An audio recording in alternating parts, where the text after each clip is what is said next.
Ready? Good afternoon, everybody. I think we now have a quorum. Thanks, Tom. Representative Mitchell, you have something to say? No, we have a quorum? We have a quorum? All right. Madam Chair, I move that we expand Medicaid. Second.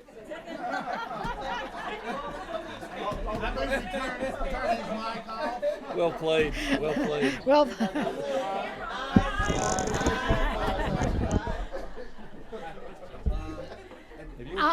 Call the meeting to order yet. We got the votes.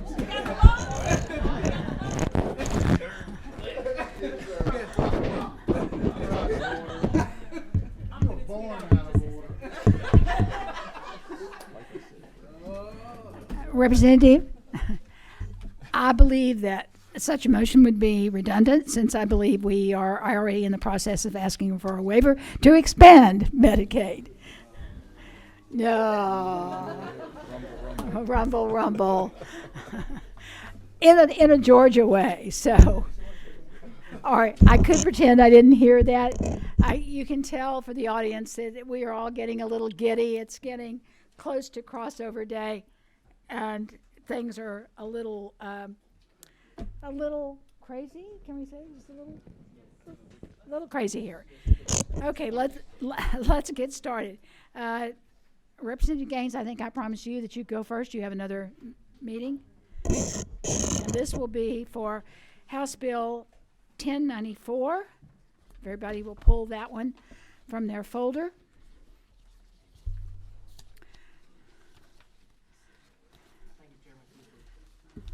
Thank you, Chairman Cooper. Last July, Speaker Ralston announced a new benefit for employees of the House of Representatives, paid parental leave. This paid policy provides 3 weeks of paid leave upon the birth, adoption, or foster care placement of a new child. Today's legislation, House Bill 1094, and the LC is 289629.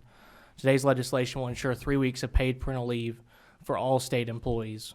This would apply to approximately 246,000 state workers in Georgia, including 132,000 teachers and educators, 48,000 employees of the University System of Georgia, and 60,000 other state employees.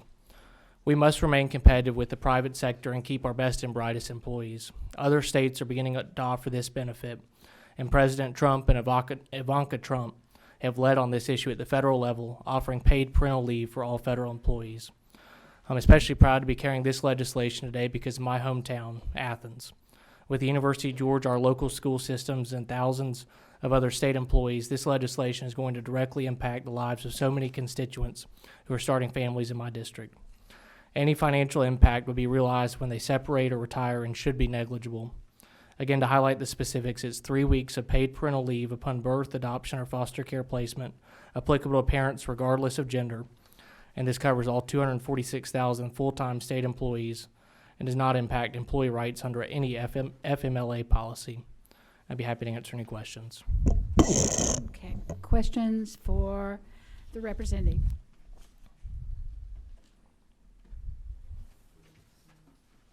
Everybody ready to go? Nobody, no questions? Okay.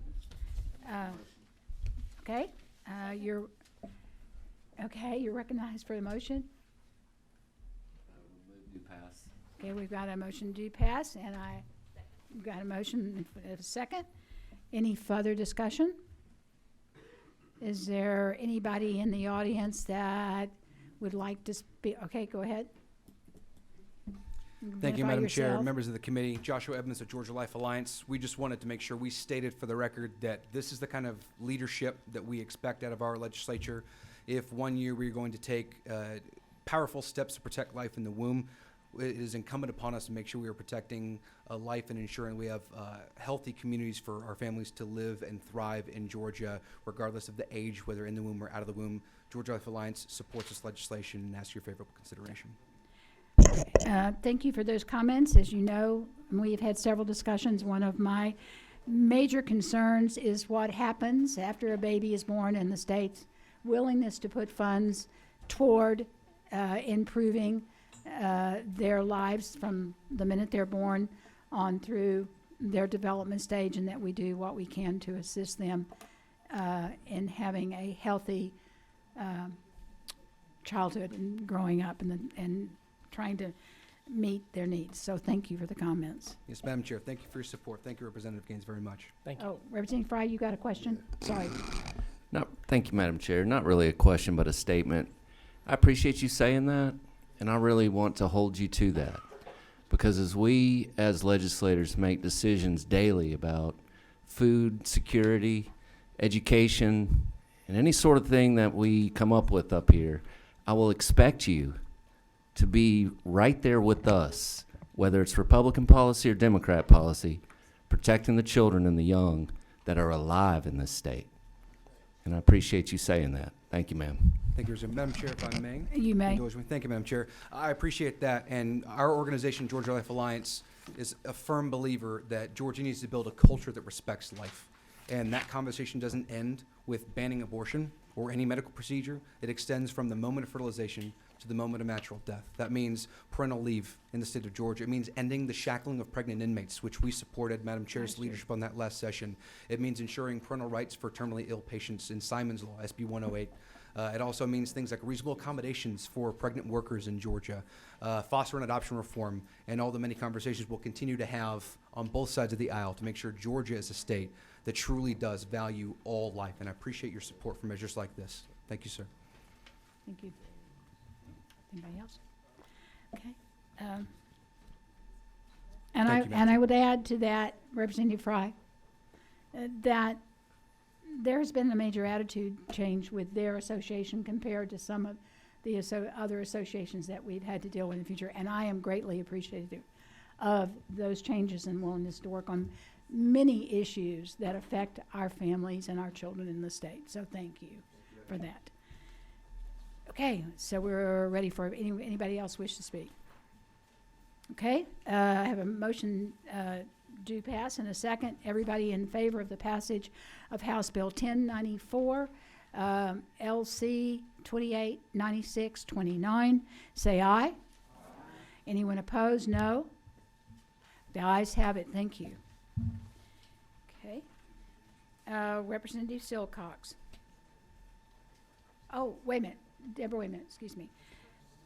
We all have bills going over to the Senate soon, and I really want to be nice to our senators because of that, so maybe they'll be nice to back. Senator Beach has always treated me nicely, and I haven't heard complaints, so, but Senator Beach, go ahead and present SB 340. Okay, everybody, we are doing Senate Bill 340. Well, thank you, Madam Chair, members of the committee, and I am going to be nice to you, and I've always been nice to you, and I thank you for all you do for health care. I bring before you Senate Bill 340, which creates a day on September 1st called Childhood Cancer Awareness Day. And I want to be honest with you. When I first took this bill, I did it. I thought, well, this is going to be symbolic. I'm going to do it. And but as I got to know these kids and I got to know these families, it's much more than symbolism. It's very meaningful to these families and these kids. You know, cancer affects all of us in some way, shape, or form. We've known somebody that's had cancer, but the worst nightmare for a parent is to hear the words, your child has cancer. And I can't imagine that, and I'm glad I've never had to go through that. But every year, 16,000 children in our country are diagnosed with pediatric cancer, and yet only 4% of the funding in the federal funding towards cancer research and clinical trials is for pediatric cancer. You know, so what they really want out of this is, one, to help make awareness of it for the federal funding, but also for the private funding. And I do think that will help, this legislation will help them, and this bill will help direct private funding for cancer research and clinical trials.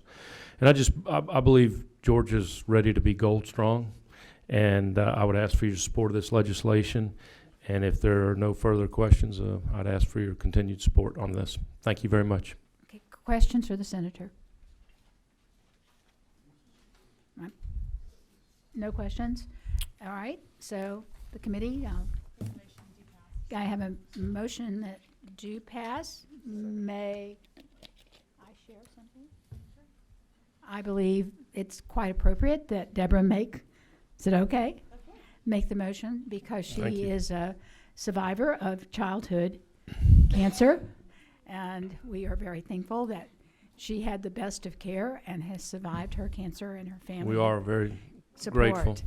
And She told me so- in the hallway the other day, I had more hair than her during her chemo, so I know that was traumatic, and just glad you're doing great.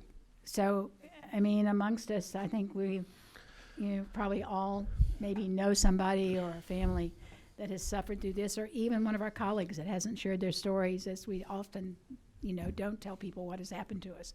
So I appreciate Deborah, and I appreciate the motion do pass. Do I have a second? Got a second? Thank you, Demetrius, for that. A second? Any further discussion? Anybody want to speak on this issue? You mean the CHOA people are not here and don't want to speak? Okay, I'm going to do a plug for CHOA.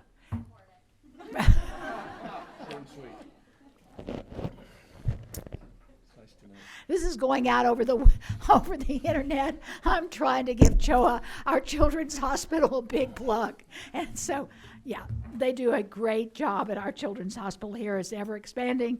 They are treating more children across our state.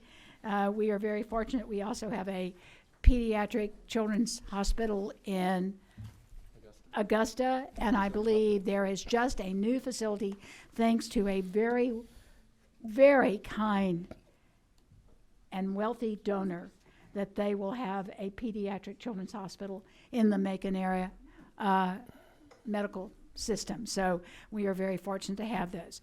Everyone in the favor of the passage of Senate Bill 340, LC 289553, say aye. Anyone opposed? No. The ayes have it. Thank you, Madam Senator. Chair. Appreciate you. Thank you. Appreciate it. Now, Representative Silcox, you're on.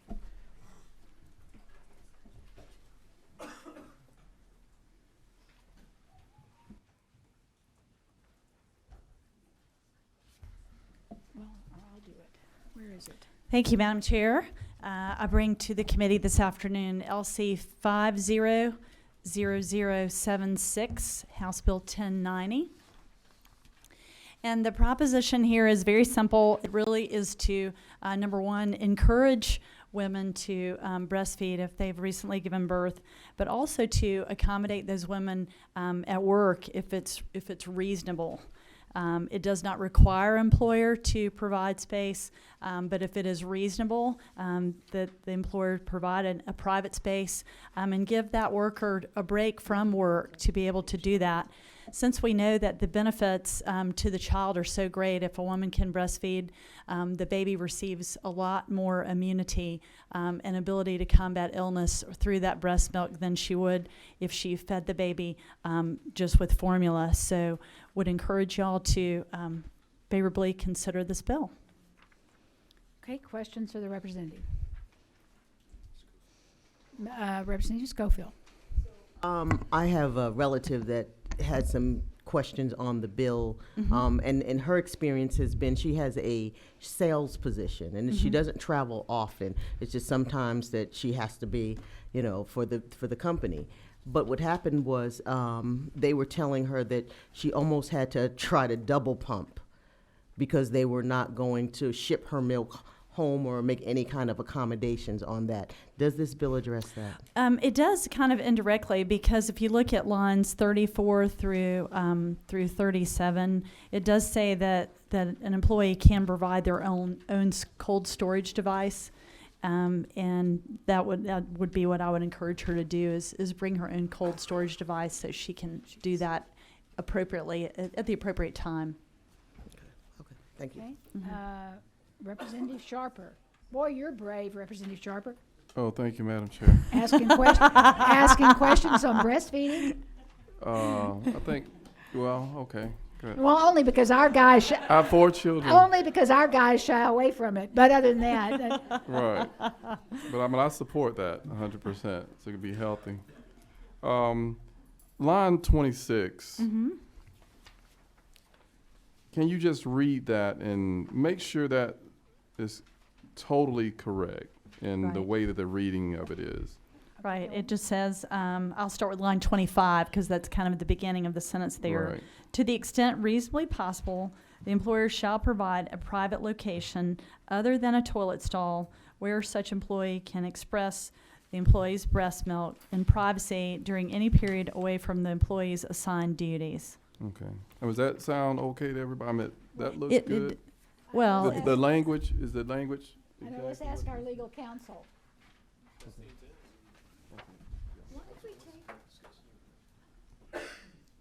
Okay. Yeah, go ahead, are you asking about that, the wording? Yes, but why don't we take out her and just put in the employee on line 26?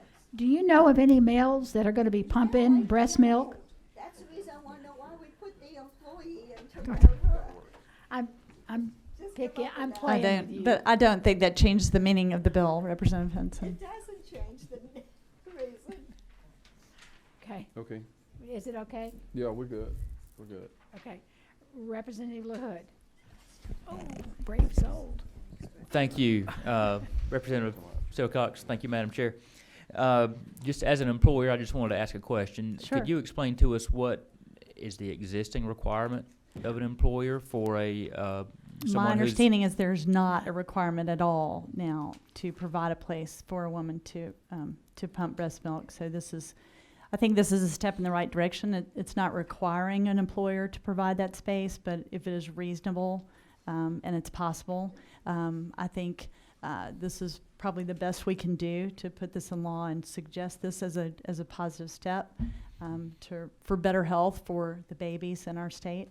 But at the same time, it doesn't injure small businesses where it's not possible. If you own a mom and pop gas station, it's kind of hard to provide room, private place for that to happen. right? So, I think reasonable is a good word. Thank you. thank you. And I would think it would be an advantage, a little competition if one place is really kind to mothers that work and try to accommodate their, I think that would say something over another employer that, didn't show that willingness to try to accommodate them. Representative Hutchinson. Thank you, Madam Chair. Does this have anything about a time limit? And No. I ask this because I have friends who breastfeed until 3 and 4, and La Leche, some of them breastfeed until 8. Right. A friend of mine, she encouraged me to breastfeed till my child was 6. And I couldn't do that. There was no way. I had to work. I had to work. But that's all to say that I think it's good there's not a time limit on here because I think it's a very individual decision. Okay. Any other questions from the committee? Okay. Do we have anybody from the audience? Okay. Madam Chair, we meet again. It's not the first time, and it won't be the last today. The workplace shouldn't be prohibitive to motherhood, and the choice to be a mother should not keep a woman from choosing to pursue her career. And we support measures like this that enforce the idea that Georgia is a state that values life in all circumstances. We support this legislation and ask for your support. This is what it means to build a culture of life in Georgia. Thank you. Thank you. Okay. Thank you. Representative Hawkins. Yeah, this is more of a question for leg counsel. On line 32, 31 through 33, actually. The employer shall, when it's reasonable, provide a refrigerator, and then it says, or allow the employee to provide such employees on portable cold storage device. If the employee said, I don't have anything like that, then would it trigger 1 in the law? Would the employer then have to provide a refrigerator? Just a legal question. No. I'm sorry, would not? So if the employee said, I don't have a cold storage device, then that would not then trigger number 1, right? No. Okay, good. Other questions from the committee or, okay, anyone else want to speak? Line? Okay. All right, I'm ready for the committee, see what you wish. Okay, I have a motion to pass and a second on the do pass. Any further discussion? All right, everyone in favor of the passage of House Bill 1090 LC 500076, say aye. Everyone opposed, no. All right, the ayes have it. Representative Dempsey. Thank you.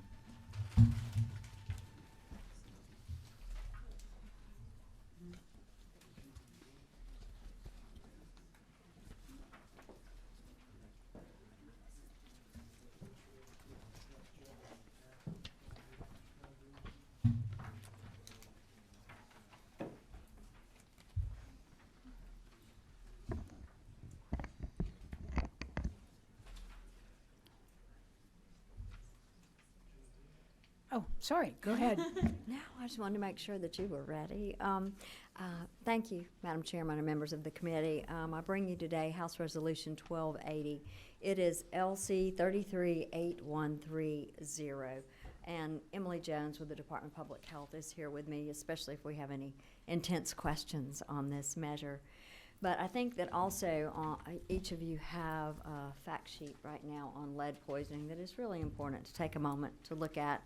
If you haven't, this is a very serious discussion. It really needs some time to make sure that we do it right and don't rush what we might decide as a stake. So there are new research findings from the CDC, and they seem to show that there are lower and lower levels in our blood that actually will affect that early development, particularly of children's brains. And the damage, in some cases, really cannot be reversed. So working on the adverse outcomes of lead exposure, the early intervention, the effects that impact an IQ, attention span, academic achievement, and in general just growing to be the very best you can be. With these updated recommendations, we really are missing a population. Georgia's not in alignment with the numbers today to direct services and to make sure that we understand the outcomes. So this will give us the full effect of taking the time to discuss. It is proposed today as a joint study committee, very similar to all other joint study committees that have ever come before us. 11 members, some appointees by the Speaker, as well as the President of the Senate, 3 members from each chamber. The House would also be responsible for a pediatrician with a specialty in childhood lead exposure, and the Senate would be responsible for someone who is a representative of an organization having programs related to childhood lead exposure. This is very important to our Department of Public Health, and so I bring this before you today to see if we can begin to look at it with a deeper dive. Questions for the representative? No questions? Thank you, Representative Dempsey. Several years ago, I probably led one of the first fights here in the legislature to remove lead from older apartments, because at that time we couldn't get through for it to also include older homes, and it was quite a fight to try to protect our children who lived in older, rundown apartment complexes from lead poisoning. So I really appreciate the fact, with all the newer information that we now have and how it's even more serious with just a little bit of a lead poisoning and what it can do to the brain, your work on this issue. Do we have anyone in the audience that would like to speak on the issue? Okay, come forward and tell us who you are.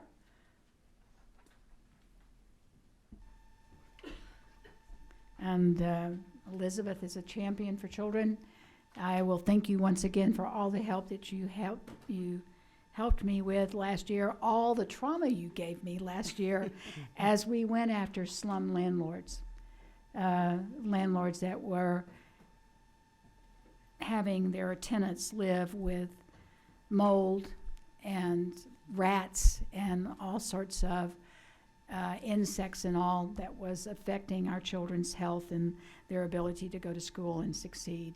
And I really do appreciate your work. These are not always easy issues to take on, but certainly worthwhile. So thank you for that. Thank you, Madam Chair. Thank you. You were tireless and passionate leader on that issue. And so we thank you for your support on this. My name is Elizabeth Apley on behalf of the Healthy Housing Georgia Coalition.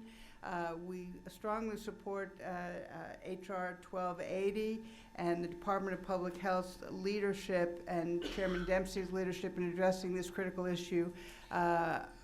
More than 2,000 children in Georgia were found to have lead poisoning. These are children under the age of 6. We know, and the Department of Public Health has documented the dire consequences, and we very much appreciate your leadership in allowing a study committee to go forward to further educate us on this issue and how to prevent childhood lead poisoning.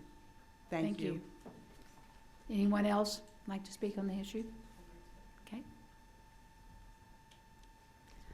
Hi, everybody. Pauline McKinney, with Advocacy Director with Voices for Georgia's Children, and you have pretty much everything that I would say on your handy little fact sheet. And I do want to thank this committee for your work on all the bills so far. There's so many, but I happen to have paper before you, so I thought I should come up and say we're very supportive of this legislation. Happy to take any questions. Any questions? Thank you. Okay. Madam Chair, members of the committee, I'm Rick Ward with the Georgia chapter of the American Academy of Pediatrics. We'd also like to support Representative Dempsey and full support of the resolution. It wouldn't come any surprise to you that pediatricians are very concerned about this issue, and this resolution promises to provide some good information to us and help us plan to make these conditions safer. Thank you. Thank you. Oh, Children's is coming through now. Madam Chair, Jamila Pope with Children's Healthcare of Atlanta. We'd also like to thank Chairman Dempsey for bringing this study committee forward and appreciate y'all's attention to this issue. And we'll stand ready to help in any way we can. Yeah, and the wonderful lady who brings the service dogs, the big golden retrievers that make such a difference in the lives of the children that are in the hospital at CHOA. If you haven't seen it, it's amazing to see one of those, 80-pound golden retrievers gently climb on the bed and lay beside a child that is hurting. It's really amazing how they maneuver without messing up tubes and hurting the children. So, and I have to give a shout out for Grady. I get to have a lot of perks in this job. Perks by me by going and meeting wonderful people, seeing wonderful things, like the dogs at CHOA and the children there. But I went to Grady and they wanted me to meet their service dogs. And here they come down the hall. They're all rescues. There's a little pug with bulging eyes and looks like it's been in a few fights with scars, and a little Shih Tzu. I mean, it's quite amazing. They use rescue dogs. Totally different from the big labs, but what a difference they make in the lives of the patients there. So thank you for that, for our big labs that we have too. Okay, let's get on. I'm running my mouth today because I'm so glad to be here. I'm going home after this is over, and we are not having a long, elongated meeting. So everyone in the favor of the passage of House Resolution 1280 LC 338130, say, no, I need a motion. Do I have a motion on it? So moved and seconded. Thank you very much. Everyone in favor say aye. Anyone opposed, no? Okay, the ayes have it. Great. Thank you. You're welcome. Thank you, Representative Dempsey. Okay, the last bill we have today is one of mine. It's substitute to House Bill 881. It's LC 3383331S. At the beginning of session or just before session, a couple of ladies came to me with a project they call the Hope Box. It's where if a hospital or a fire station, some place that has 24-hour coverage, always, somebody that is there in that facility 24 hours a day. And if they wanted to pay for it or somebody wanted to donate the money, that they would install a box in the wall with an outside opening where a mother that is so desperate that she feels like she has no other option but to give up her baby and wants to do it anonymously, could put the baby in the hope box. The door would lock. The baby would be in a protective environment, accessible only from the other side. An alarm would start to ring, and that baby could be given up anonymously. We had just gone through a couple of incidents this year when 2 babies, one was abandoned on the side of the road and died, and one was abandoned in the woods and left to die, which it did in Georgia. I can't imagine being that desperate, that alone, where you don't feel like you can share with it. But we have people that reach that decision, as agonizing as it must be. And as we encourage women to have their infants, I think we need to give them every option available if they feel like that they cannot take adequate care of that infant once it's born. So I told them I would move the bill for them. The bill was simpler at first, and then I think you may have gotten an email from somebody up north who was radically opposed to this bill. Now, I don't bring bills to this committee unless I've also investigated the information that I get about them. And we did do and called people in different states, checked on the validity of what was being said, and found out this person just apparently has an axe to grind, and I'm not sure is quite stable. But because of that, and wanting to take every precaution to make sure that before Georgia would put a stamp of approval on these boxes, that we included in the bill safeguards.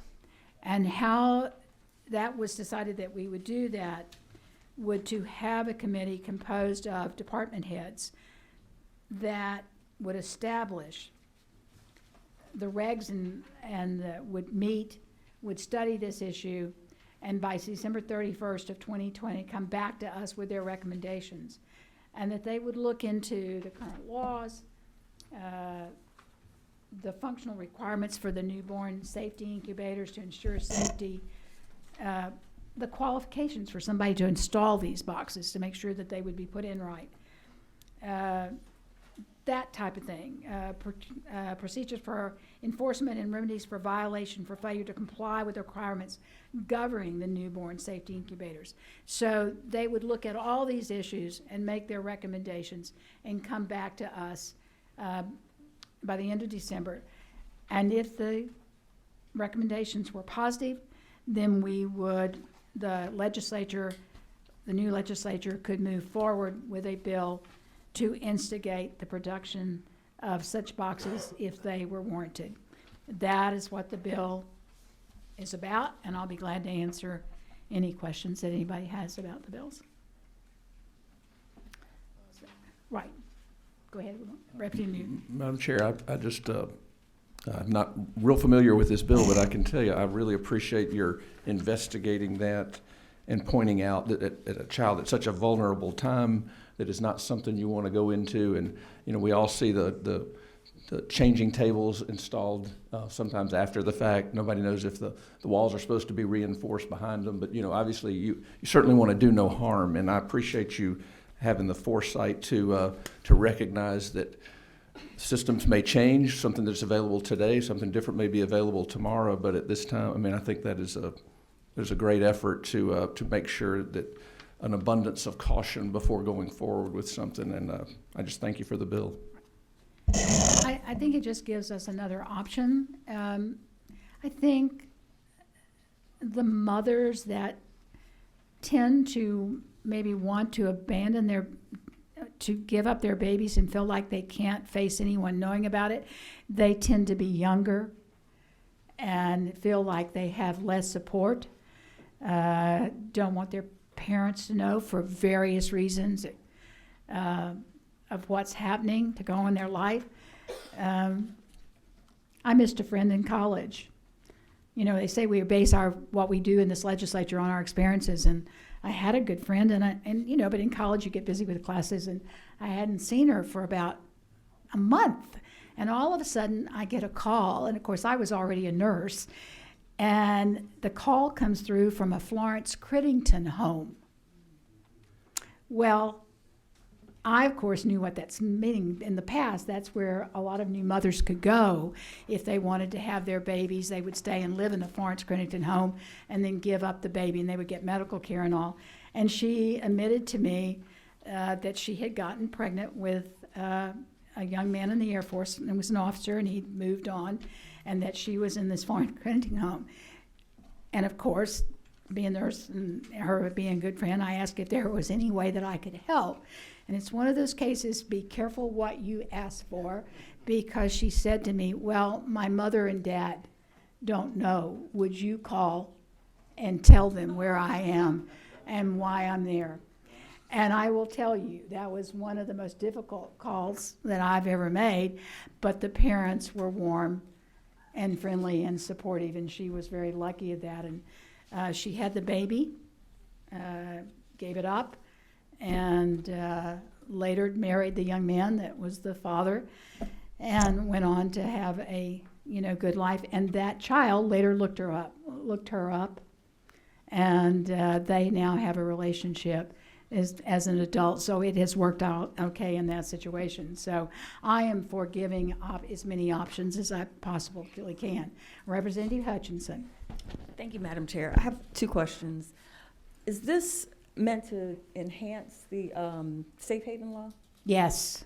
It's been my experience that when we get into discussions about safe haven and why more people don't use that, is the education piece is missing. It is. Is there any way we can add education? Because I think most people don't know about safe haven. They probably won't know about the newborn boxes. How do we get that word out? Well, Representative Hutchinson, one thing I've talked about in this committee over and over again, the legislature has no funds, no way of getting out information about the bills we pass. And I think that one of the reasons that we still have abandoned children too is the safe haven law. At first we thought it was because you had to give your name and your address and everything, and we went back in a couple of years later and we changed that so that they didn't have to give their name, but then they still have to face somebody. I don't know what the answer is, except that at times I have asked y'all to put things out on your Facebook pages. I mean, if all of us would do that, maybe the word would spread. They say we all have influence on a few people, and we know on our web pages. And I want to thank you for your morning orders about putting up in the chamber and showing the faces of some of Georgia's children that are ready for adoption, and encouraging people to consider adopting them. So I think that of all the morning orders, that's the one I think is one of the greatest morning orders that we ever have. So thank you for doing that. That's it. Other questions from the committee? Does anybody like to speak on this issue? Go ahead. Madam Chair, you start charging me rent if I'm not careful. So I'll keep this brief. I won't say much you haven't heard me say already today. It's incumbent upon Georgia to ensure, like the chairman said, that we have options and choices for women to be safe and for women and our children and our families to thrive. We saw in coming last year the case of baby India, who was abandoned in the woods up in Forsyth County. And there was a lot of concern actually brought to us about the possible connection to trafficking or domestic abuse being an instigator for this mother choosing to leave her baby in the woods somewhere, presumably to die. And we can't imagine the circumstances that drive women to make these incredibly difficult decisions surrounding pregnancy and childbirth. But it is incumbent upon us to try to find solutions so that the choices that are available to them are ones that are healthy for them and their children in all circumstances. So Georgia Life Alliance supports this bill, and we appreciate your leadership, Madam Chair, on this and others like the ending of shackling pregnant inmates and so many more throughout the years. We support this legislation and ask you for support as well. Thank you so much. Anybody you, else Chair. want to speak on the bill? Okay. All right. I'm ready for a motion. We have a do pass. Got a second. Any further discussion? No, all right. Everybody in the favor of the passage of the substitute to House Bill 881, LC 33833-1S, say aye. Anyone opposed, no. Okay, the ayes have it. To the committee, we may be having another meeting. I have some time tomorrow. Just stay tuned. We are in those days before the end of, before crossover, when it's for the people listening, crossover is the day 28th. It's the last day that we can get bills over to the Senate. They'll accept our bills, and that we'll accept Senate bills in the House. We will probably be here to midnight, as we usually are, passing those bills. And so it gets a little hectic. So just stay tuned and look for either me saying something to you about a meeting from the well or getting a notice about a meeting. So thank you very much, and we are adjourned.